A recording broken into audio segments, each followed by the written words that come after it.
21절에서 27절까지는 예수님께서는 제자들이 복음을 전할 때 온갖 반대나 박해에 직면하게 될 경우 마음에 근심하거나 약해지지 않도록 하기 위해서 그들을 도와주실 보혜사에 대해서 말씀하셨습니다.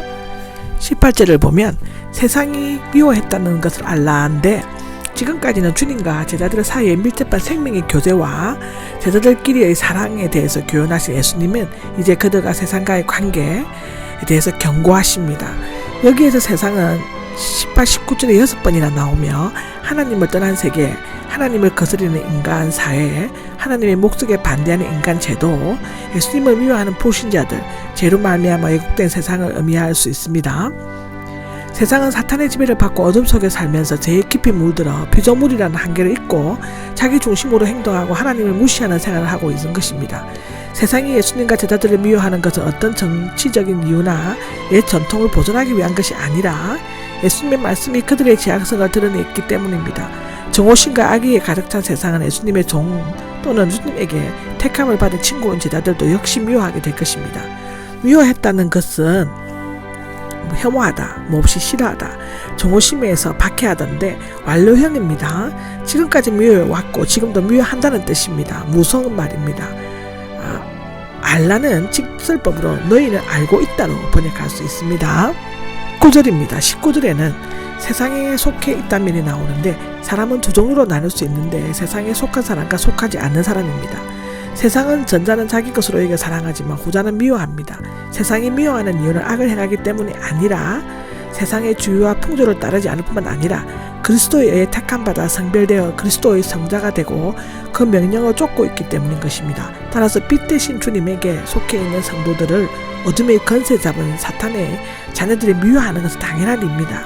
또한 참된 제자와 성도임을 증거해 주는 것이기도 하죠. 20절에 보면 할 말을 기억하는데 13장 16절에도 나오는데 여기에서는 사랑할 때 예수님의 본을 따스는 것을 말씀하셨고 여기에서는 예수님과 앞으로 생사고락을 함께 할 것과 인내가 필요한 것을 말씀하셨습니다. 제자들은 이제 포도나무 가지로서 예수님의 몸의 일부가 되어 있으므로 이 세상에서부터 미움과 핍박을 받지 않으면 안 됩니다. 받지 않는다는 건 정상이 아니겠죠. 당연히 받아야 사탄과 싸울 수 있는 것입니다. 핍박하면은 반대하는 자들 지켰으면은 비록 소수이기는 하지만 지지하는 자들을 나타내는데요. 세상과 유대인들이 예수님에게 어떤 태도를 취했는지 간에 그의 제자라는 이름, 내 이름 때문에 제자들에게도 똑같은 일들을 하려고 한 것입니다. 11절에서 24절까지는 그들이 예수님에 대해 대적하고 20절에 예수님을 보내신 하나님을 미워하고 23절에 예수님을 따르는 자들을 핍박하는 것이라고 21절에 나오죠. 예수님을 보내신 분을 알지 못했기 때문입니다. 만약 이방인들이 그렇게 했었다면 하나님을 알지 못했기 때문이라고 변명할 수 있었겠지만 하나님의 백성인 유대인들은 예수님과 그 제자들을 핍박한 것에 대해서 변명할 구실이 없습니다. 왜냐하면 예수님은 먼저 그들에게 보내심을 받으셨고 그들 사이에서 하나님의 일을 행하셨지만 그것을 보면서도 예수님과 하나님 아버지를 미워했기 때문입니다. 특권과 책임은 언제나 함께 존재합니다. 유대인들은 하나님의 특별한 계시를 받았고 하나님의 아들과 함께 거하는 큰 특권을 누렸습니다. 아들을 받아들이지 않음으로써 엄청난 죄를 범하였죠. 그러므로서 그들이 얼마나 많은 고통을 당합니까? 혹 그들에게 오시지 않았어도 그들은 여전히 죄인이었을 것이지만 적어도 아들을 직접 거부하는 죄는 없었을 것입니다. 25절입니다. 25절에는 율법에 이르기 위함이란데 시편 39장 19절, 69장 4절의 인용입니다. 유대인들은 율법으로 예수님을 정죄하려고 했지만 오히려 자신들이 정죄를 받고 있습니다. 예수님을 거부하는 자들은 자신들이 하나님의 목적을 저지했다고 생각했지만 그 목적은 결코 항상 성취되었습니다. 26절에는 아버지께로부터 너에게 보낼 보혜사 곧 아버지께로부터 나오는 진리의 영인데 예수님께서는 다시 성령에 대해서 언급하셨습니다.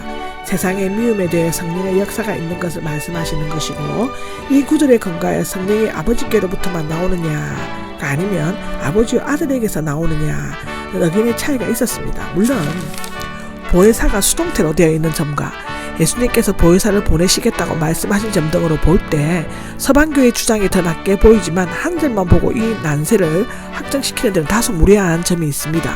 무엇보다도 이 구절은 성령의 신성과 그 증거의 확실성을 나타내며 성령의 아버지와 아들에게서 나오는 것은 아들이 성천하에 높아 올라오신 영광의 그리스도를 말하는 것입니다. 아멘.